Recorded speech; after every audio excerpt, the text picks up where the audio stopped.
Hello, this is Farrell Vincent with Nation 473, and I'm coming to you with another video from our series on questions that were asked in a previous video where I was kind of asking people, hey, what would you like to hear about? What would you like to know?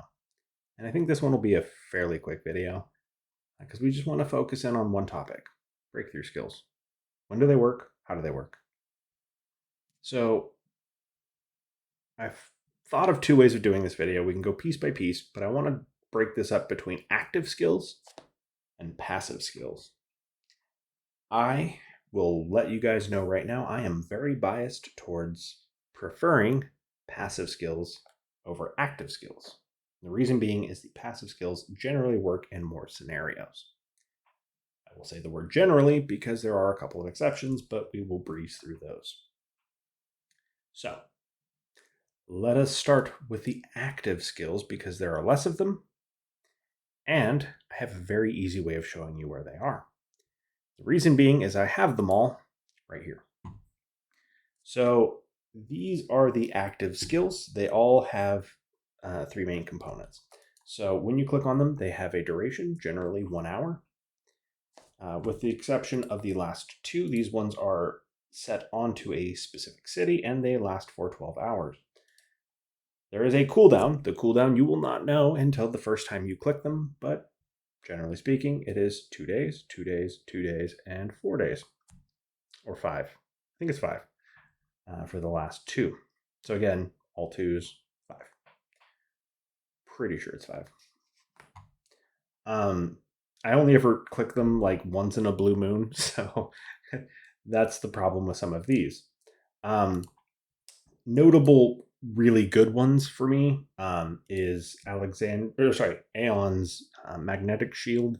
This one I use all the time during Triangle War and Duel of Dominance. So for those two particular events, I like to use the heck out of this every 2 days. The best way to maximize the amount of time that you can use it is on the very first day, about 5 minutes or so before the very first defense round ends. I do recommend activating this particular skill as well as all of your buffs. And then you can put it onto your defense fleet, which will last the rest of the entire event. And you can then also use it on attack for the next day because generally the Duel of Dominance always shows up within 45 minutes of the beginning. So if you wait till 5 minutes before reset, you can double dip the buffs and it will be back up 2 days later, which you will want to skip most likely that 2 days later because the next time you really want to use it is on the last day of both events because that is generally when you are going to fight the other strong alliances. And I say generally because, well, exceptions exist. So you can usually use it 2 times in the first round and almost every time in the playoff rounds, again, assuming that you still do that logic, right? If you're activating it really close to reset or at the same time every time during the subsequent rounds, because there's 2 days in between each event, you can always have the Aeon shield activated, which means that for those 2 events, this is actually a really good ability. That's about the only time it's good, though. There are other use cases for it for like Elite Wars and stuff like that during off times, Chaos Lands, and a bunch of other stuff. But generally speaking, it's hard to activate. It only lasts for an hour. And if there's ever an event where you have multiple hours where you need to be fighting, this just doesn't help you. Not for the whole day. So, anyways, pro tip, there's a reason why the active skills I'm not as big of a fan of. So to really quickly go through them, you have the magnetic shield, which is the best of them. Alexandria has the rescue, which is nice to have, but basically it requires you to be, losing troops. So just spoiler alert, you want to use rescue whenever you are doing void. So generally once in a blue moon, or if you're, I guess, in a civil war, or you're purging maybe before a frenzy, you could use this. I don't know. Just anything that you're going to lose troops on, that's when this is useful. Again, only for 1 hour, so take it or leave it. Exterminate is Panda's skill. A lot of people swear by it because basically it works like Slaughter, only it does actually more than Slaughter does. It's not really all that useful. um, and it comes down to why is it not useful? It is not useful because if you ever hit somebody more than once, the first hit's generally going to always fill up their hospital. The second hit, they will start to lose troops. So this prevents troops from going to the hospital, which means if you ever are going to hit them more than once, then this skill never actually did you any good. If you only ever hit somebody once, it's fine. Gas Bomb from Kingsley is the only reason to have him, so you might as well get it. And that's it. That's all I'm going to say on that. Stormbow's Rampart Smasher is really good because it increases damage, but it's only usable for 12 hours once every 5 days, which means that its uptime is horrendous, and I don't recommend it. I really don't. It's better to get his 6 stars and deal with that. Same thing for Panda's Exterminate, same thing for Alexandria's Rescue. And the reason being, you should watch my wounded ratio video on why this one isn't as good as you think it is. So shameless plug, check that one out. So those are all of the active skills. Now, passive skills is everyone the hell else. But I want to start with the exceptions so that we can quickly breeze through all of the other ones. And I'm going to break the other people down in a couple of categories as well, because there's the truly passive and then there's the conditional passives. But the ones that you should be very cautious of, or the main one, is actually Morgan. Strategize increases your rally size, which is utterly worthless at pretty much every stage of the game once you can get there.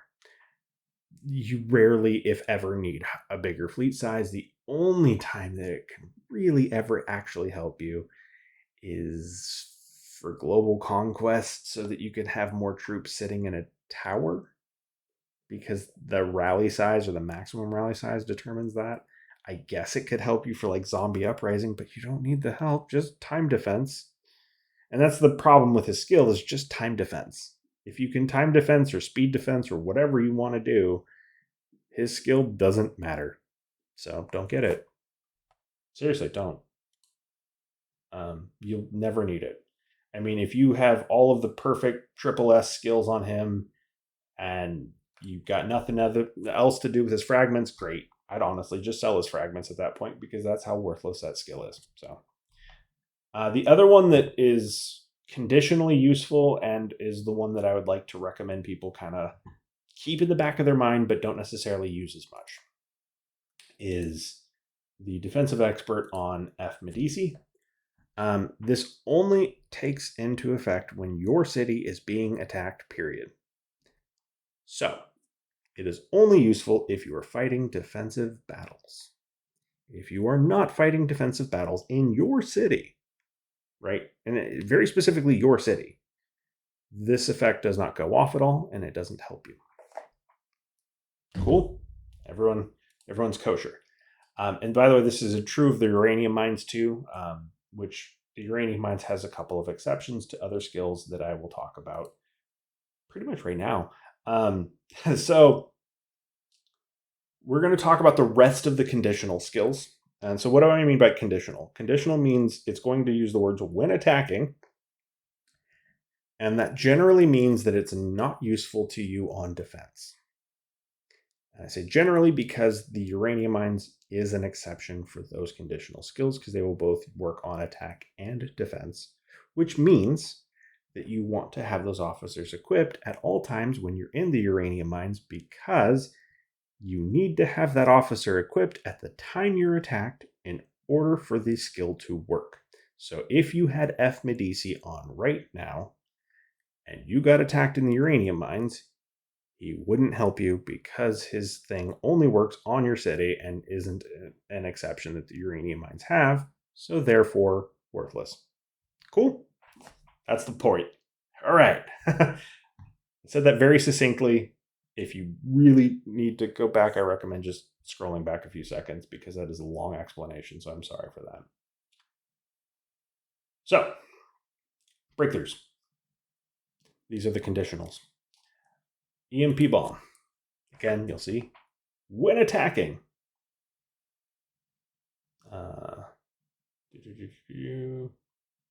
When attacking commanders. Right there. Bam. So throws out 3 bombs that deal damage based on your troop count times 56 and has a 30% chance of making them misfire for 2 seconds, which basically means that they miss an attack and they don't deal damage. This is part of the reason why there's some sporadic shenanigans with the uranium mines, although the misfire I don't notice very often, so I don't know. I think it happens, but the part that scales is the damage. It's also decently good, and the only reason you need this particular Medici, so you might as well get it. Keep this equipped at all times, pretty much, unless you're genuinely taking defensive battles in your city, and then in which case you can switch to F Medici. That's why I have him ranked up. As occasionally I will do defensive battles in like Iron Blood Battlefield or Chaos Lands or Void. Generally about it. The other conditionals are Tifa. Same deal as the bombs on Medici, in all honesty. Just the scaling is different. It's less damage, but it hits more targets. That's it. And same with Zeus, his rocket. Again, when attacking, damage is surviving number of troops times a specific number of damage, which is a lot higher because it's one target. So this hits 1 target, this hits 6 targets, that hits 3 targets. Congratulations. Those are all of the conditionals. Everyone else... Wait, I think Katie's is a conditional too, isn't she? Nope. No, Simon's isn't. I don't think his is either. I don't think hers is either. Just double checking. Oh, I need to go to the other screen for theirs. Yeah, I think that's all of them. Oh, well, I guess. Okay. Conditional asterisk. Saki increases attack, defense, and hit points of troops when in cross-nation combat. It's not conditional in the sense that it's always active, whether it's on attack or defense, but it is conditional in the sense that it is cross-nation. So if you're hitting somebody in your own nation, this doesn't help you. Cool. Passives. Doc. So Doc's passive ability, and again, passive abilities work on attack or defense all the time. So these are the ones that I do like the most, in my personal opinion. Although I do like the conditional attack ones, so to be fair, like they're really close second because they do really good damage. But Doc. So basically, this is the yellow text that you will see in a combat. He has a 23% chance of doing a power strike, or X% chance, basically dealing 1.5 damage. Doc is good. Equip him. Forget that you have him on. He will be on forever. So congratulations, you never unequip Doc. Katie is similar to Doc, but it's the 2 shrew types with the most units have a 35% chance of attacking again after a normal attack, dealing 20% random damage. I believe the scaling is on the damage portion, not the attack portion. So it does behoove you to have 2 troops that deal good damage. Because, like, let's say you're just doing frontline and like tanks and snipers, hypothetically speaking. That means your tanks are going to hit a second time, which is going to hit like a wet noodle. It'd be better to have 50-50 cannons and snipers for this specific breakthrough skill to work, and it does synergize well with other things. So if you're ever wondering why my fleets generally have 4 units above 2,500, is because I'm trying to maximize 2 different effects. One is this one. The other one is Simon, tactical block. The 4 troops with the most units have a 25% chance of getting tactical block with immunity of 12% damage taken. This is actually really good. That's all I can say about it. Cool. Easy. I like tactical block. It's nice. I need to go to another screen for these other two. Sorry, I don't have them unlocked yet because I am a cheapo. All right, Maria. Maria's is the weakness blitz. Basically, your middle and back row troops have a 20% chance of dealing 200% damage. It's more or less a souped up version of Doc with a lower percentage chance of going off. And the scaling, I believe, is on the percentage chance. I think it starts off at... No, I think it's the damage, if I remember right. I'd have to check somebody else's, and I don't remember off the top of my head. So please leave it down in the comments if you know which part scales. That'd be good to know. Eric, I don't know as much about, but I can talk about. He is brand new. 2 soldier types with the most units have a 30% chance of making the target fall into a burning status for 2 seconds after attacking, dealing 30% damage. Again, like Katie, exactly like Katie, you want troops with a higher base damage because if you have tanks and you're like frontline as your second highest troop type, this will hit like a wet noodle. So pro tip, that's why I say about a third of your fleet is one thing, because then you can generally manipulate the other 2. So if you split your melee in half, right, you have 5,000 tanks and, 12,000 tanks and 5,000 shredders, then you're going to have 4 units at this point with like a 50-50 split on your cannons and snipers, and you're getting the most benefit out of the damaging abilities as well as tactical block from Simon, and that all synergizes in your fleet decisions. Okay, so back to the other screen because it's faster. And the last really big point of all this actually is, we hit all of them because these are all of the other active ones. So yeah, that's all of the passive, and I do mean truly passive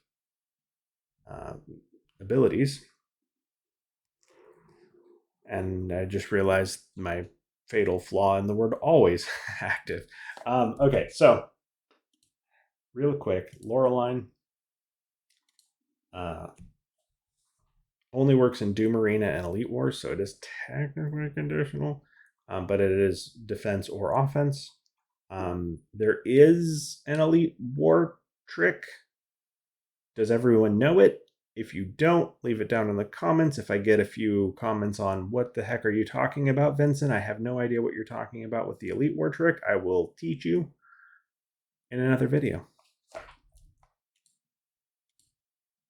And the other one is Brave Star. So Brave Star has to be equipped. So after every battle is over, you get a percentage of troops back that would have basically been wounded.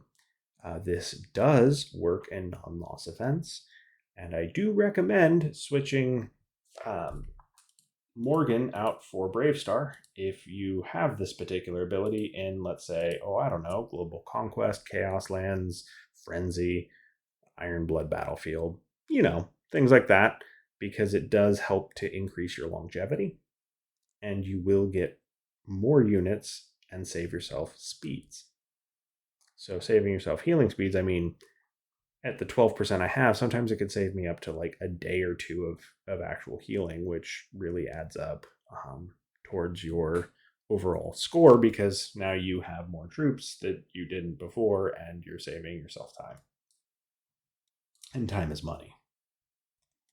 So that's all officers, all breakthroughs, when they work, how they work. As a lovely bit, I have no idea how long this video went on for, so apologies if it's a little longer, but I just wanted to talk about each breakthrough skill in isolation, how it works. So as always, I thank you guys for your time. Please leave a comment down below if you have any questions or would like any clarification. And consider giving this video a like, and consider subscribing to the channel. Really helps me out a lot. And I will see you on the next one.